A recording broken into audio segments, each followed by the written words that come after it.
Hi, I'm Michaela L. Carson. I am an author and author coach. And for 3 Minute Thursday today, we're going to talk about what comes next once you've finished your manuscript. Finishing your manuscript is a huge milestone, but now you might be asking what comes next. I'm going to tell you, and this is the good news, there's not a perfect order to do any of this in. Every writer's journey looks a little different, no matter what those experts tell you, but there are several things that you may want to consider as you move forward with your manuscript draft. So, first, I want you to remember that your rough draft is supposed to be rough. It's a brain dump of sorts. You're getting all of the ideas onto the page, and it's for your eyes only. Nobody else really needs to see your rough draft because you want to shape it into something stronger. And there's several ways to do that.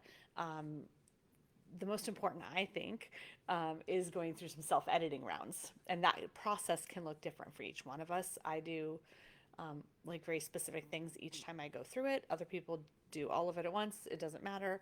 But you do want to go into some self editing rounds. It's where you're going to tighten your structure, smooth the flow, make sure your words are clear, look for telling versus showing, all of those kinds of things. I generally do my passes first before I hand it off to someone else because I know the cleaner I give it to them, the more helpful feedback I'm going to get.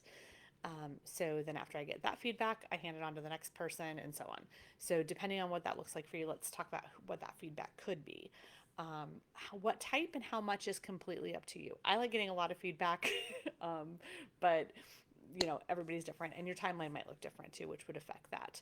So as I mentioned, I like to use all of the options, everything from software, which can be Grammarly or Hemingway app, peer critique partners, those are other writers who know the craft. Beta readers are your ideal readers or your target audience that you're trying to reach, and then professional editing. All of those are going to give you constructive feedback on your manuscript. I will always advocate for professional editing because we don't know what we don't know. So, having someone trained in the Chicago Manual of Style and publishing can help you avoid those sort of rookie first time publishing mistakes. It's not just about typos, it's about making sure that your message is clear and it's ready for your readers. So, professional editing can help you make that happen. As you get closer to launch, you may also want to gather an ARC team, which is advanced reader copy readers. um, that stage is less about feedback. You should have pretty much a finalized manuscript at that point.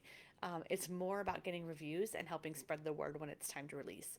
The beta readers are going to give you feedback, whereas ARC readers are going to just be part of your launch team to promote the book.